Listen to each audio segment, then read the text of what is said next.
Bonjour à tous et bienvenue dans l'interview. Bonjour Assita Kanko. Bonjour. Vous êtes conseillère communale pour le mouvement réformateur à Ixelles, mais si on vous invite ce midi, c'est surtout pour parler d'un livre que vous publiez qui s'appelle La deuxième moitié. La deuxième moitié, c'est l'idée que le féminisme a besoin d'un second souffle, c'est ça l'idée ?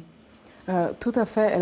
Le féminisme a besoin d'un nouveau souffle. Et la deuxième moitié, parce qu'il s'agit de la moitié de l'humanité qui joue quand même en seconde division par rapport à l'autre. Et donc, voilà, j'ai voulu parler de ce sujet-là et de dire qu'on n'a pas besoin de mettre autant de monde en deuxième rang. Ouais. Quand on dit que le féminisme a besoin d'un second souffle, ça veut dire qu'il n'a pas atteint les objectifs qu'on pensait qu'il pouvait avoir dans les années 60, 70, au grand moment du féminisme en Europe et aux États-Unis ? Le féminisme a fait beaucoup de choses magnifiques. Donc si aujourd'hui on a le droit de vote, on a le droit de demander un avortement, on a plein de choses que des personnes comme Simone Veil, comme Simone de Beauvoir ont pu obtenir, mais on constate qu'il y a une stagnation. Aujourd'hui, le terme a une connotation tout à fait négative. Donc, quand on dit qu'on est féministe, les gens pensent qu'on est quelqu'un de très bizarre, de très spécial. Et en même temps, il y a un certain féminisme qui prend aussi bien en otage les hommes que les femmes, qui tue un peu la féminité et qui demande qu'on devienne autre chose pour avoir les mêmes droits. Donc, aujourd'hui, il faut qu'on redonne, qu'on réinvente le féminisme et qu'on arrive surtout à des résultats. Les femmes, c'est du féminisme ou pas ? Mais je l'ai dit dans le soir, c'est du folklore. Elles ont trouvé leur façon à elles de parler de sujets parce que le féminisme, à un moment donné, devient tout à fait inaudible. Il y a la gender fatigue, après on n'en parle plus, on dit sois cool, il n'y a pas de problème. Mais en écrivant ce livre, j'ai bien pu regarder l'itinéraire d'une vie de femme, de l'utérus jusqu'à la fin. Et j'ai vu qu'il y avait quand même beaucoup de problèmes et qu'on doit avoir des résultats. Alors, pas dans 100 ans, maintenant. Ouais. Le féminisme, vous êtes un peu tombé dedans quand vous étiez petite. C'était le fait de devoir faire la corvée d'eau alors que vos frères allaient jouer au football. C'est assez personnel, la manière dont vous écrivez. Vous avez été excisé, vous avez vu un jour votre papa ramener une autre femme plus jeune à la maison, votre maman en a souffert, elle a eu du mal à divorcer, etc. C'est une réalité, c'est la réalité de Assita Kanko, mais c'est une réalité qui est très très partagée aujourd'hui. Et on n'en a pas toujours conscience en Europe. Mais justement, c'est une réalité que je connais, mais je ne suis pas la seule à connaître cette réalité. À avoir vu la polygamie de près, à avoir subi l'excision, à avoir connu le plafond de verre, les discriminations sur le marché de l'emploi, etc.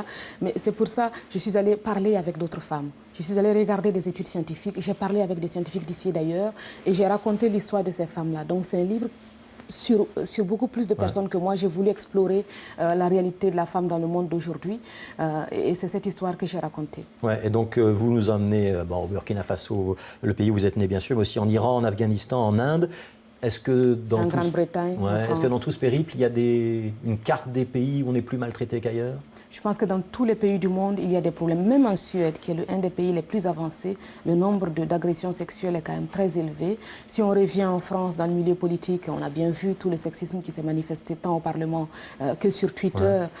Quand on va en Inde, on voit. Quand vous dites qu'il y a du viols. sexisme en France, on peut donner des exemples. À quelle occasion ? En Belgique aussi, peut-être ? Je cite un exemple. En France, quand les parlementaires ont imité une poule, ont caquetté alors qu'une femme parlait, ou bien quand un élu a tweeté une photo de Najat Vallaud-Belkacem avec une petite jupe en disant « Savez-vous comment elle a obtenu sa promotion ?» Donc des insinuations qui ne respectent pas les femmes. Ouais.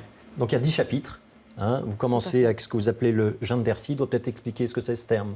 Oui, voilà. Donc, j'ai regardé l'itinéraire depuis le début de la vie jusqu'à la fin. Donc, au début, le gendercide qui existe dans plusieurs langues. Donc, le gendercide, c'est le fait qu'on supprime les petites filles. Supprimer de manière délibérée des fœtus ou des fœtus parce qu'ils sont de sexe féminin, ou bien de négliger et de sous-alimenter les petites filles, de leur imposer des corvées qui font que leur taux de mortalité est très élevé. Donc ce qui fait qu'il y a un trou dans la démographie, tant en Chine, en Inde que dans le monde, qu'il y a 60 millions d'hommes de plus que de femmes. Alors, gendercide, il y a l'excision, la polygamie, les mariages forcés, les viols, etc. Les mariages précoces aussi. Ouais. Ça veut dire qu'on a le sentiment que la moitié de l'humanité est en danger, presque, quand on lit votre livre. C'est pas un sentiment. La réalité, c'est que l'humanité rate un gros potentiel humain. Donc, toutes ces personnes qui sont détruites par le mariage, par les mutilations génitales, par le viol, c'est une partie de la société qu'on ampute. C'est une partie de la société qu'on ampute et nous avons des enfants qui vont grandir dans ce monde que nous sommes en train de construire. Est-ce que nous voulons qu'ils continuent à parler de ce sujet-là dans 100 ans, quand Simone de Beauvoir avec le deuxième sexe, ma mère n'était peut-être pas née, si je ne me trompe pas. Et moi, quand Simone Veil a obtenu en France le droit à l'avortement, ouais. Je n'étais même pas née. Mais c'est ça, nous devons faire quelque chose qui servira plus tard. Ouais. Mais donc ce que vous êtes en train de nous dire, et ce que vous écrivez dans le livre, c'est que tant que des femmes seront en danger parce qu'elles sont femmes, vous vous sentirez pas tout à fait libre et on ne devrait pas avoir tout à fait la conscience tranquille, c'est ça l'idée? Mais justement, c'est ça l'idée, parce qu'on ne peut pas dire, si nous sommes que quelques-unes à être libres, nous ne sommes pas libres, nous sommes des privilégiés. Est-ce que ça veut dire que le féminisme des années 60-70 à l'occidental, c'était un féminisme d'égoïsme? Non, pas du tout. Qui s'adressait juste aux droits des Européennes? Ah non, c'était un féminisme nécessaire. Si moi j'ai découvert, je me suis révoltée quand j'étais petite, mais si je l'ai découvert, c'est grâce au bouquin de Simone de Beauvoir. Donc c'est un féminisme qui s'est aussi exporté. Mais aujourd'hui, on a vraiment besoin d'autre chose. On a besoin de prendre les hommes avec nous. Ce n'est pas une guerre, ce n'est pas la guerre contre les hommes. C'est un combat contre une injustice avec les hommes à nos côtés pour changer le monde. Ce n'est pas un combat uniquement pour les femmes, c'est pour toute la société parce que c'est bénéfique pour tous. Et ce n'est pas un féminisme des salons ou un féminisme des convenances. C'est un féminisme pour toutes les femmes, quelle que soit leur origine ou leur couleur, parce qu'à ce moment-là, on ne tombe pas dans le relativisme culturel, on ne peut pas abandonner une femme à cause de sa différence. Et donc ça veut dire, pas de relativisme culturel, c'est-à-dire que les droits des femmes, que les femmes ont obtenus en Europe, elles devraient l'obtenir partout dans le monde? Oui, et elles devraient aussi sauver ces droits qu'elles ont obtenus. Qu'est-ce que vous répondez à ceux qui sont assez nombreux et qui disent non, c'est pas possible, il y a des différences culturelles, il y a des différences de religion, et si dans tel ou tel pays on a décidé qu'on excisait les petites filles ou que les femmes doivent porter le voile, on doit respecter ces cultures-là?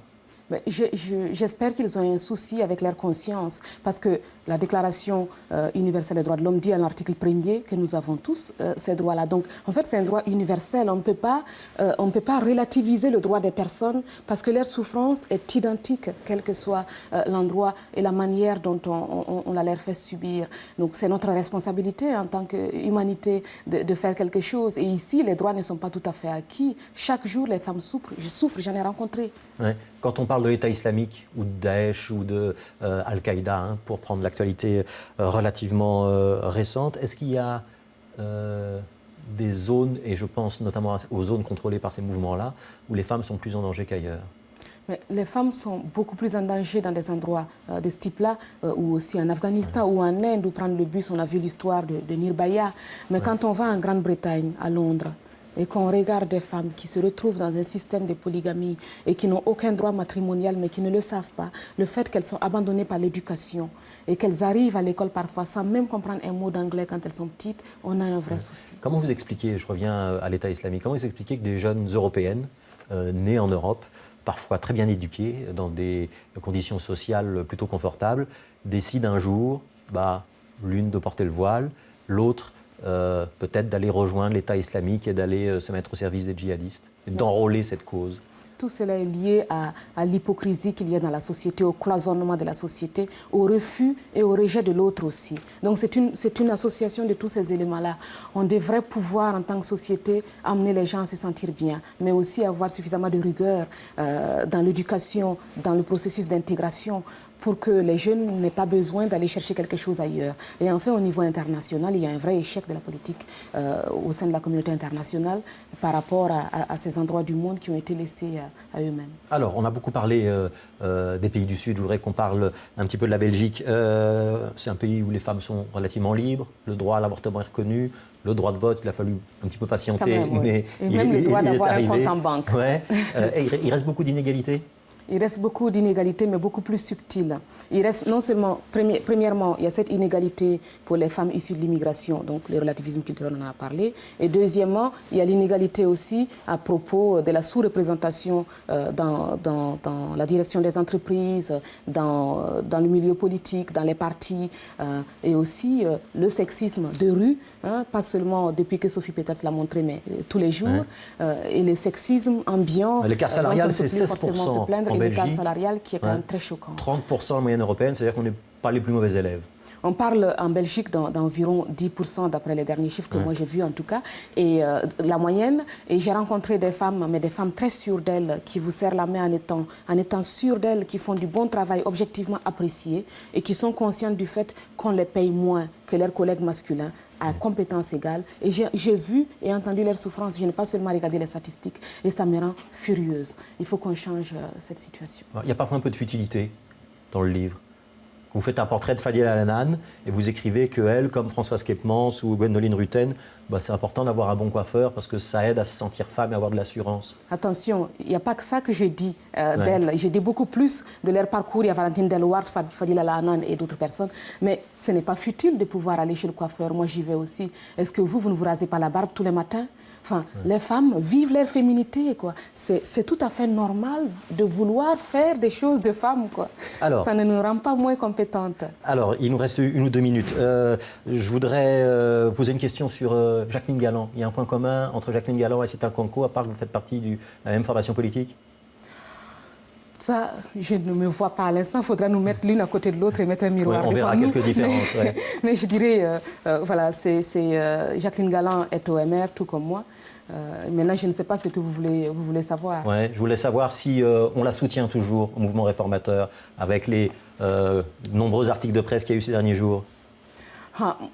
Tout d'abord, sachez que je ne sais rien d'autre que ce que nous avons vu et entendu dans la presse, mais que sur le fond, je pense qu'on devrait attendre que toutes les parties aient l'occasion de s'exprimer devant les instances parlementaires. D'ailleurs, c'est prévu et chacun pourra à ce moment-là se faire une idée précise, basée sur des faits, basée sur la réalité et pas uniquement sur des fuites et des fantasmes habilement distillés dans la presse. Donc c'est trop tôt pour dire si on la soutient ou si on ne la soutient pas, si je comprends bien. Moi, je vois qu'au niveau du gouvernement fédéral, la majorité est solidaire et je m'en remets pour ma part à la sagacité de Charles Michel qui a toute ma confiance. Ouais. La politique, ça continue pour vous, Assita Kanko, ou pas?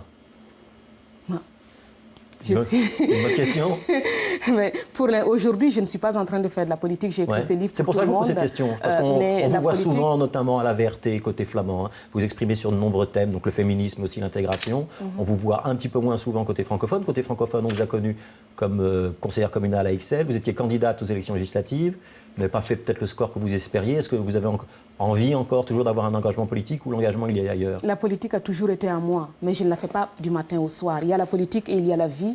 Voilà. Maintenant, c'est un engagement. La politique, pour moi, est un outil dont je veux me servir pour atteindre les objectifs, notamment en matière de droits des femmes et d'intégration.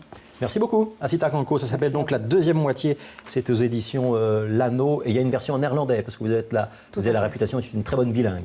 Et donc c'est sorti dans les 2 langues. Dans les 2 langues, tout à fait. Demain, c'est Stéphanie Meyer qui présente l'interview. Moi, je serai là samedi pour les experts. Bonne fin de journée à tous.